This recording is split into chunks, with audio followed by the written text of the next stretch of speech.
Neville O'Reilly Livingston, known to the world as Bunny Wailer, was born on April 10, 1947, in the rural village of 9 Mile, St. Anne, Jamaica.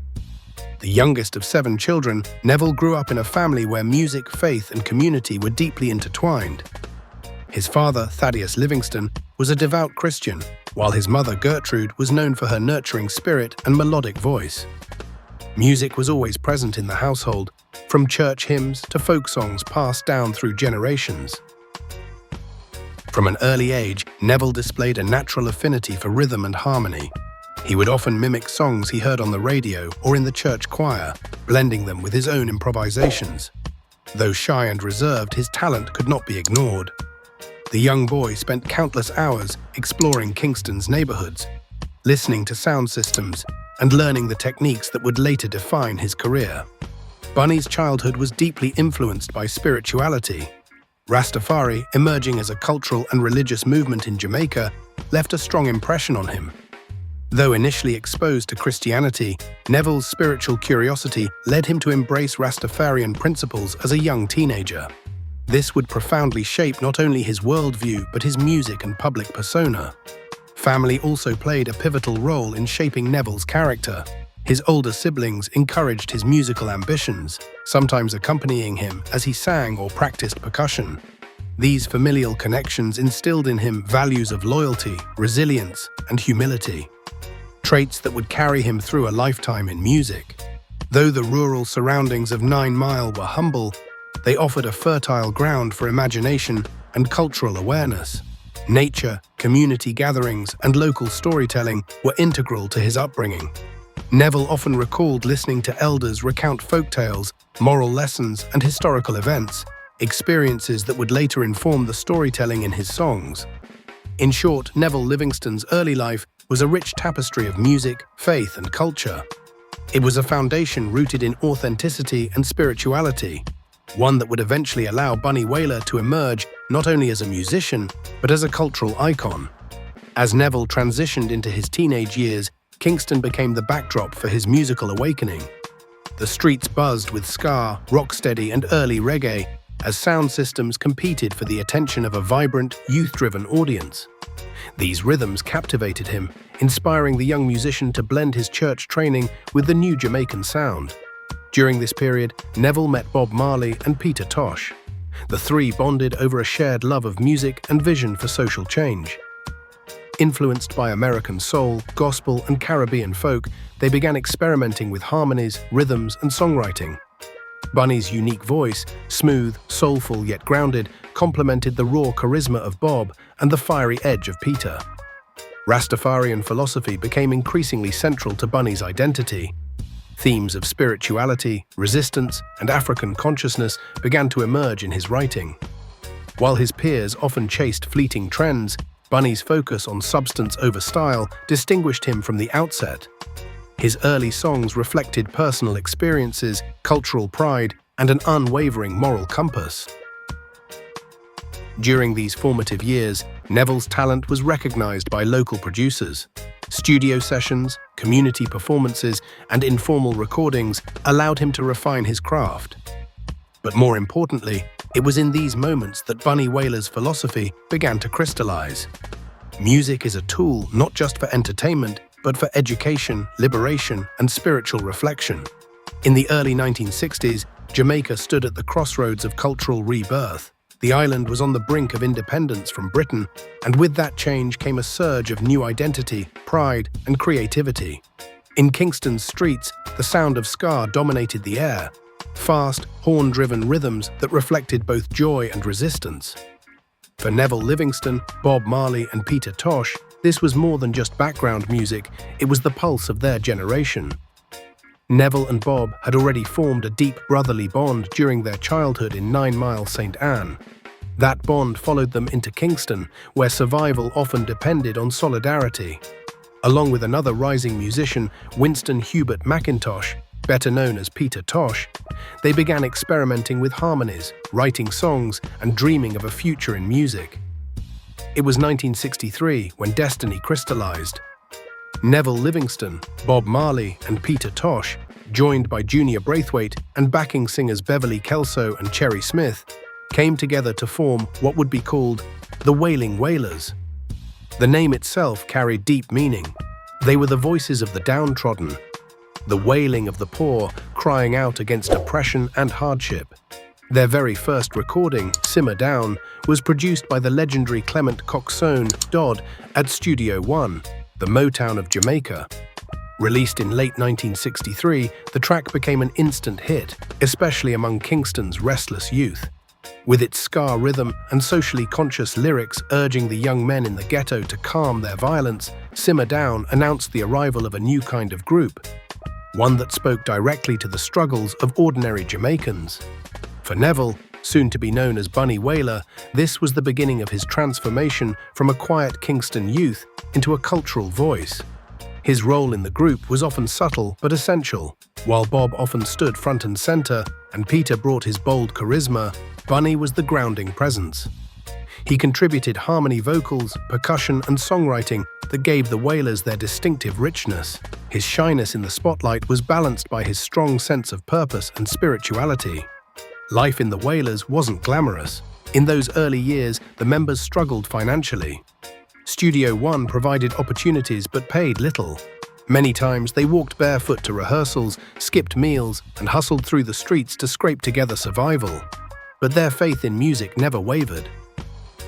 The bond between Bunny, Bob, and Peter was unbreakable in those days. They were more than a band.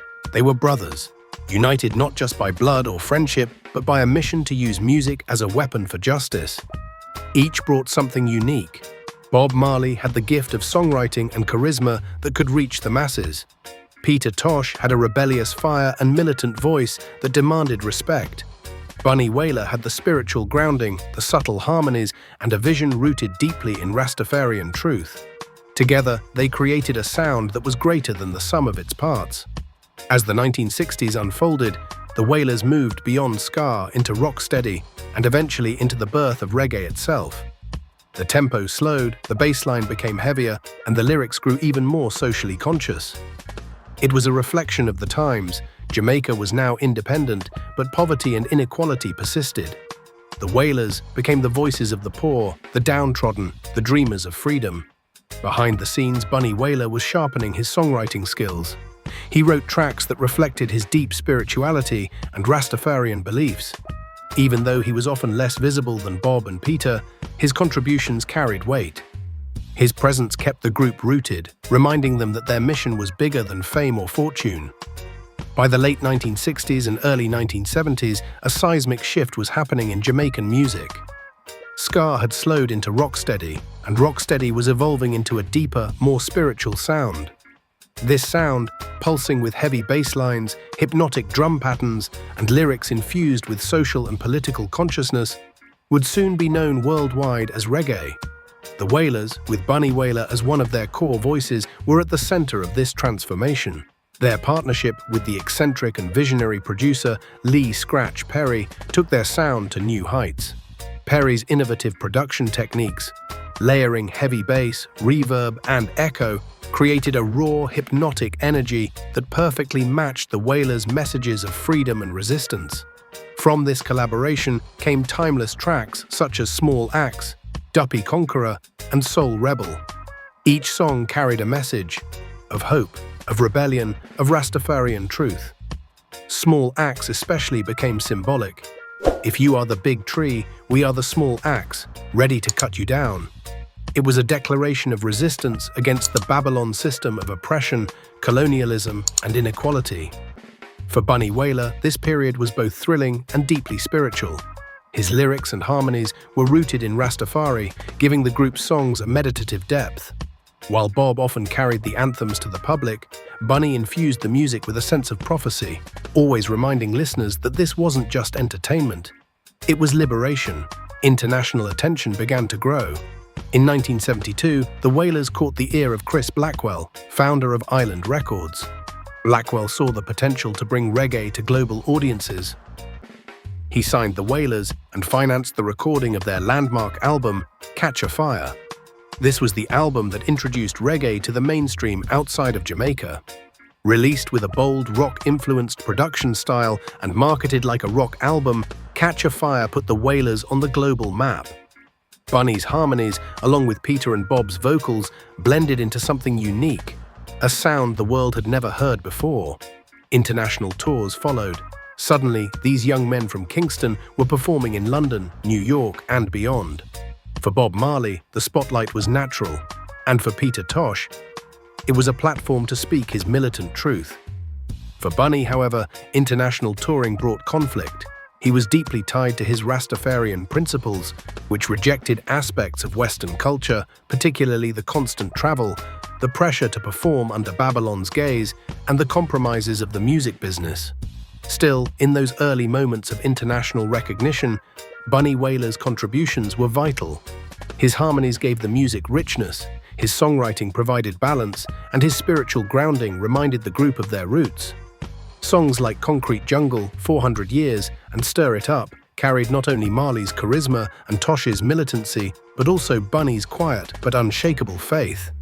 His presence gave the Wailers a spiritual authenticity that audiences, even in the Western world, could feel. Success is never without sacrifice, and for the Wailers, international fame brought with it both glory and division. By 1973, the bond that had carried Bunny Wailer, Bob Marley, and Peter Tosh from Kingston's ghettos to the world stage was beginning to fray. The signing with Island Records, the release of Catch a Fire, and the growing attention from global audiences put pressure on the group like never before. Bob Marley wanted to embrace the international spotlight fully, touring relentlessly and adapting the sound for broader appeal. Peter Tosh pushed for political militancy and outspoken activism, often clashing with producers and promoters. Bunny Wailer, however, remained grounded in his Rastafarian principles. He was uncomfortable with the commercial compromises, the exhausting tours, and the pressures of the global music machine. By 1973, the decision became unavoidable. Bunny Wailer left the Wailers, choosing a path that prioritized faith, integrity, and creative independence over commercial success. His departure shocked many fans, but Bunny knew that remaining in the group under conditions that compromised his beliefs was impossible. Though he walked away from the international spotlight that Bob Marley would come to dominate, Bunny's influence on reggae remained indelible. He had been instrumental in creating the harmonies, messages, and spiritual depth that defined the Wailers' sound. His absence would be felt, but it also opened the door for a new chapter, a solo career that would cement his legacy as a visionary artist in his own right. When Bunny Wailer walked away from the Wailers in 1973, many wondered if he had made the wrong decision. Bob Marley's star was rising, Peter Tosh was establishing himself as a militant truth-teller, and reggae itself was exploding onto the world stage. Would Bunny fade into obscurity, or could he carve his own path? The answer came in 1976 with the release of Blackheart Man. This was not just an album, it was a spiritual manifesto. Deeply rooted in Rastafarian faith, filled with haunting melodies and carrying messages of truth and liberation, Blackheart Man became Bunny Wailer's masterpiece. Songs like Dreamland, Armageddon, and Fighting Against Conviction were not written for commercial appeal. They were written from the soul. In Dreamland, Bunny sang longingly of Africa, the promised land for Rastafarians. Armageddon warned of Judgment Day, while Fighting Against Conviction reflected on his own experience of imprisonment for marijuana possession. Every track carried authenticity, depth, and wisdom. Critics hailed Blackheart Man as one of the greatest reggae albums ever recorded. Listeners felt its power immediately. It wasn't just music, it was prophecy.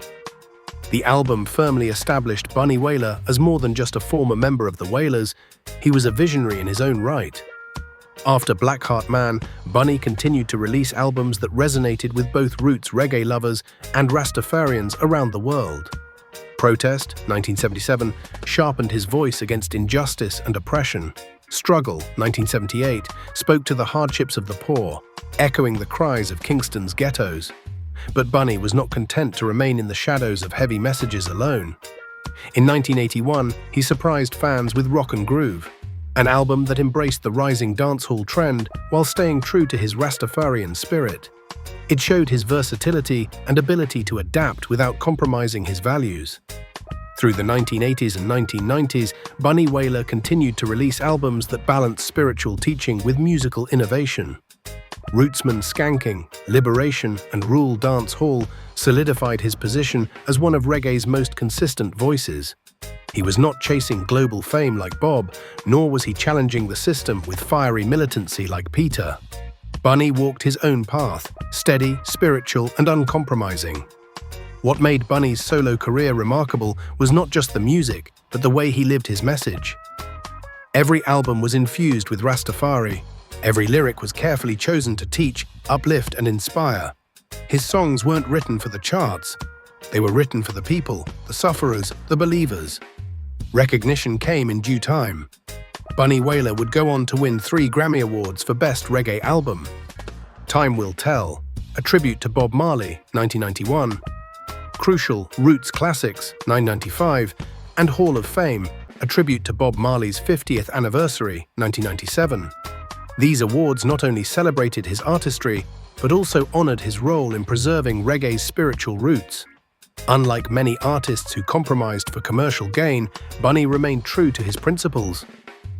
He rarely performed outside of Jamaica, and when he did, he carried himself not as an entertainer, but as a messenger.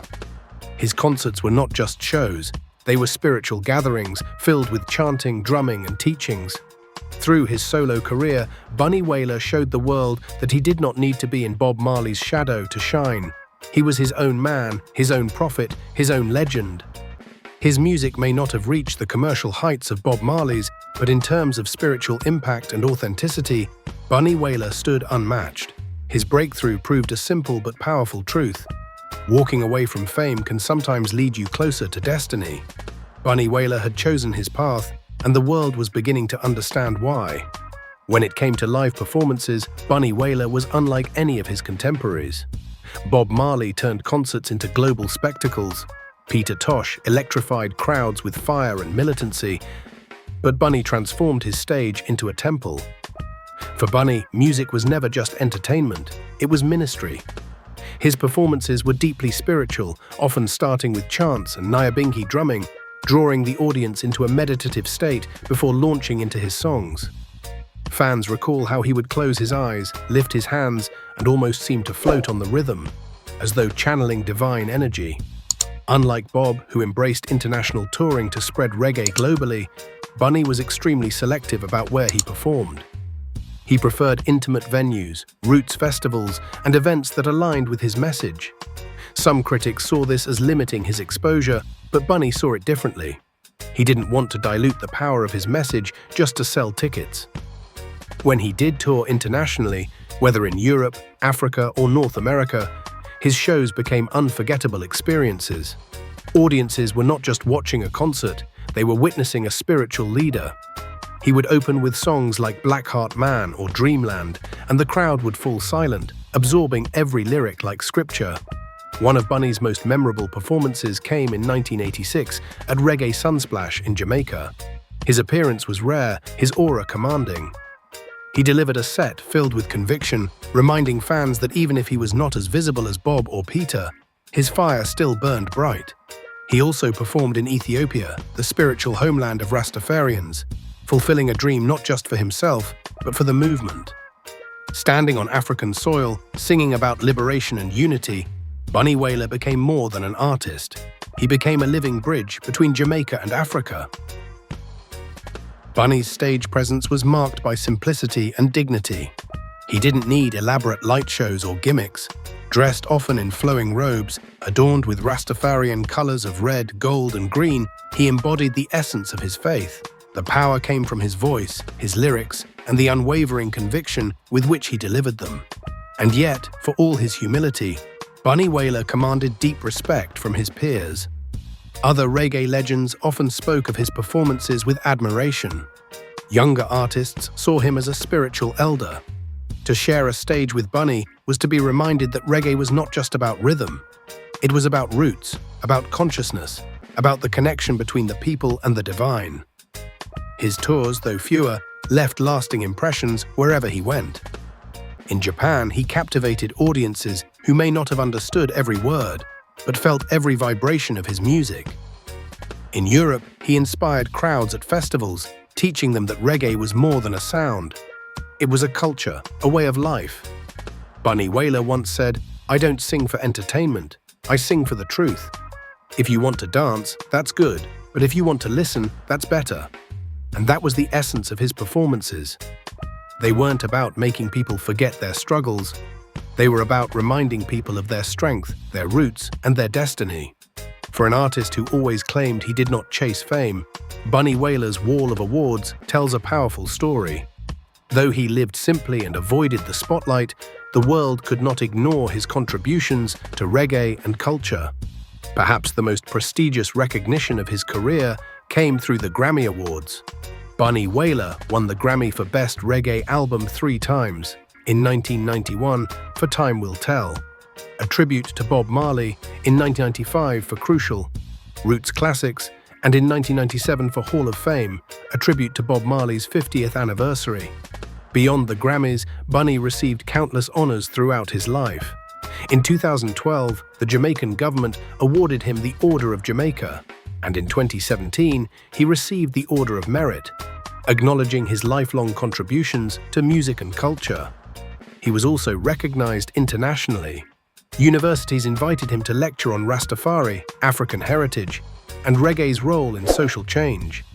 Music festivals honored him as a pioneer, often billing him as the last living Wailer after the passing of Bob Marley and Peter Tosh. The greatest achievement, however, was not the trophies, but the lasting influence of his music. Fans across Africa, the Caribbean, North America, and Europe saw in him a man who lived what he sang. He was not just an entertainer, he was a prophet, a teacher, a guide. Bunny Wailer was never about flashy wealth, but he managed his career wisely. By the late 2010s, his net worth was estimated between $5 to $15 million, built through music royalties, careful investments, and independence. He founded Solomonic Records in the 1970s, releasing much of his music and retaining control of his masters. Grammy-winning albums, early pressings, and international licensing contributed to his steady income. Bunny also invested in land and property in Jamaica, building homes and spaces for community gatherings, farming, and cultural preservation. He encouraged independence, mentoring younger artists through his label, offering them a platform to release authentic reggae. Financially, he lived modestly. Unlike other stars, Bunny prioritized music, family, community, and spirituality over luxury.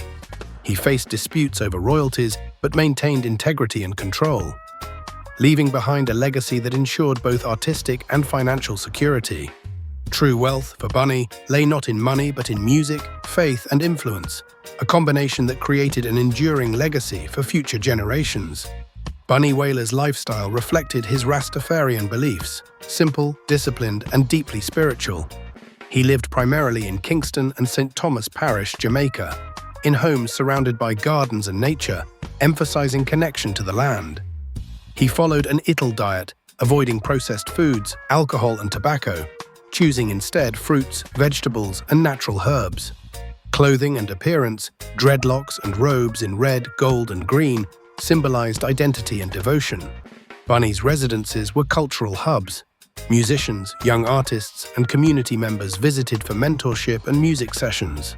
Gardening and meditation were daily practices, reflecting self-sufficiency and spiritual harmony. He avoided extravagance, preferring investment in culture and community. Through his lifestyle, Bunny demonstrated that authenticity, simplicity, and faith mattered more than fame or materialism. His life was a living extension of his music and beliefs. Bunny Wailer's personal life was private, marked by loyalty and integrity. He was a devoted father, guiding his children with values of faith, respect, and cultural awareness. Romantic relationships were long-term and supportive, often aligned with his spiritual path. Friendships were central. He maintained lifelong bonds with former Wailers and fellow reggae artists, offering mentorship and guidance. Bunny surrounded himself with people who respected honesty, spirituality, and community. Despite fame, he avoided excess, dedicating energy to music, meditation, and teaching. His personal life mirrored his public persona, grounded, principled, and spiritually guided.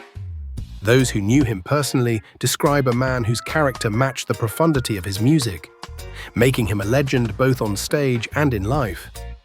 In his later years, Bunny Wailer's influence grew stronger. Though performing less frequently, he remained a mentor, advocate, and guardian of reggae's roots. He performed at select festivals and international events, always prioritizing spiritual authenticity. He preserved his music catalogue, ensuring authenticity for future generations. Recognition continued globally, honoring him as the last original Wailer and a cultural icon. Bunny Wailer passed on March 2, 2021, leaving the world mourning a true legend. Tributes highlighted his spiritual depth, musical genius, and integrity. His legacy endures in albums, live performances, mentorship, and cultural preservation. Bunny Wailer taught that integrity, faith, and authenticity matter more than fame, leaving an indelible mark on reggae and global music. Bunny Wailer was more than a musician. He was a messenger, spiritual guide, and cultural guardian. From Kingston to the world stage, his life exemplified faith, integrity, and authenticity.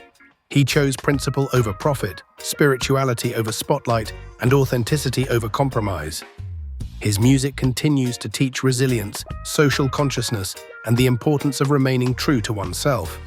Albums like Blackheart Man, Time Will Tell, and Rootsman Skanking are cultural texts, messages that resonate decades later.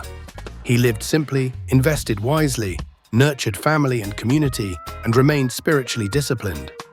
Bunny Wailer's influence spans generations, shaping artists worldwide. His music, voice, and philosophy remain a beacon of truth, unity, and liberation. Even in passing, Bunny Wailer, the cool ruler of reggae, the last Wailer, a son of Jamaica, leaves a legacy that shines eternal.